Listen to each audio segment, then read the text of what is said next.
నారా చంద్రబాబు నాయుడు అనే నేను శాసనం ద్వారా నిర్మితమైన భారత రాజ్యాంగం పట్ల నిజమైన విశ్వాసం, విధేయత చూపుతానని, భారతదేశ సార్వభౌమాధికారాన్ని, సమగ్రతను కాపాడుతానని ఆంధ్రప్రదేశ్ రాష్ట్ర ముఖ్యమంత్రిగా నా కర్తవ్యాలను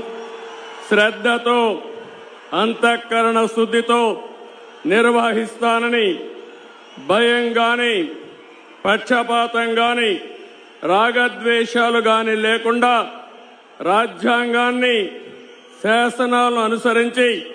ప్రజలందరికీ న్యాయం చేకూరుస్తానని